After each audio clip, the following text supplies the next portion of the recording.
Eh bien, la nouvelle façon qu'utilise la Sûreté du Québec pour répondre aux internautes, disons-le tout de suite, ça fait réagir. Karianne avec les détails. Donc, ce qui se passe, Karianne, là, c'est que la SQ interpelle, mais directement les gens qui font des commentaires négatifs. La Sûreté du Québec qui avoue avoir changé sa ligne éditoriale en ce qui a trait aux interactions sur les réseaux sociaux et ça fait beaucoup réagir. On a vu notamment Hydro-Québec au cours de la dernière année qui a utilisé un ton plus humoristique pour répondre aux internautes. L'équipe de Ricardo également qui se faisait plus cassante. Mais cette fois-ci, le ton utilisé par la Sûreté du Québec est peut-être plus provocateur, plus arrogant.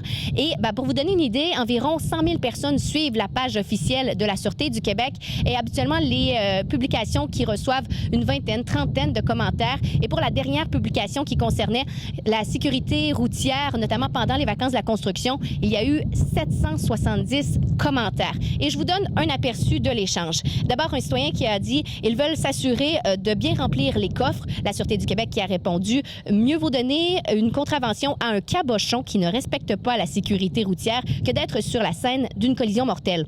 Ou encore, le citoyen qui écrit « Check le zinzin sur le radar en arrière ». Et la Sûreté du Québec qui répond « Check le moron qui se prend pour Gilles Villeneuve ».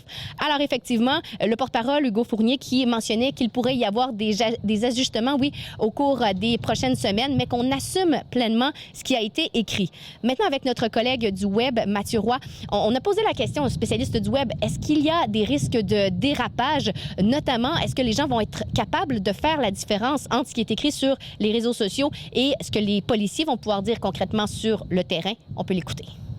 Dans le cas d'un corps policier comme la Sûreté du Québec, il faut juste s'assurer que ça ne vienne pas teinter l'opinion qu'on a des constables sur le terrain. Il ne faut pas qu'on pense que parce que sur Internet, ils nous répondent comme ça, que les policiers en service vont nous répondre comme ça. Ça ne sera pas du tout le cas. Donc, je trouve que c'est quand même délicat. La Sûreté du Québec marche sur une espèce de fil de fer, mais je pense qu'en ce moment, on en parle et ça a dû divertir pas mal de monde.